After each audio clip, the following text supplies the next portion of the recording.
Maharap sa reklamong kriminal at suspendido ang lisensya ng isang TNVS driver na inaresto sa Rizal. Sinuntok kasi niya ang isang senior citizen na TNVS driver din. Saksi si James Agustin. Masda ng isang SUV sa bahaging ito ng 20th Avenue sa Quezon City bandang alas 11 ng umaga noong May 28. Bahagya itong umatras. Sa muling pag-usad, huminto ito at bumaba ang driver. Nilapitan ng SUV driver ang kotse at kinumpronta ang driver nito. Sa malapitang video, makikita ang SUV driver na hinampas ang salamin ng kotse. Doon na ibinaba ng driver ng kotse ang salamin ng bintana. Paalis na sana ang SUV driver pero muli siyang bumalik at 2 beses sinuntok ang driver ng kotse. Sir, wag kayo manakit! Akma pang susuntok ulit ang SUV driver. Kuha ang video ng pasahero ng kotse na minamaneho ng isang TNVS driver. Nahagip ang plate number ng SUV na naging susi para matunto ng driver.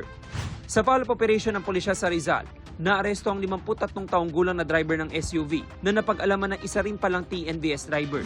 Agad tayong nakipag-coordinate sa Land Transportation Office at na-verify natin kung sino yung registered owner. Si registered owner ang pamangkin, tapos yung uncle niya yung gumagamit at nagninegosyo nung sasakyan. Yung driver niya, yun yung naka-road rage nitong biktima natin. Ayon sa pulisya, nagtamo ng sugat sa labi ang 73 taong gulang na driver ng kotse. Ang pinag-ugatan ng away, gitgitan sa kalsada ng 2 motorista. Itong SUV ay kinat itong sedan. So, nagkaroon ng sigawan, murahan, until itong driver ng SUV bumaba. At pagbaba niya, in-approach niya itong driver ng sedan at hinampas niya yung bintana nung sedan. Depensa ng SUV driver, una siyang ginitgit ng kotse. Aminado siyang nasaktan niya ang driver ng kotse. Sabi ko po sa kanya, hindi po maganda yung ginawa niya. Dahil nanggigit-git po siya na nasa kanan side po ako, siya pumapasok sa alanganing. Sa ngayon po sir, pinagsisisihan ko rin po yung mga nakasalanan na ginawa ko po. Dahil alam ko po yung mali rin yung ginawa ko.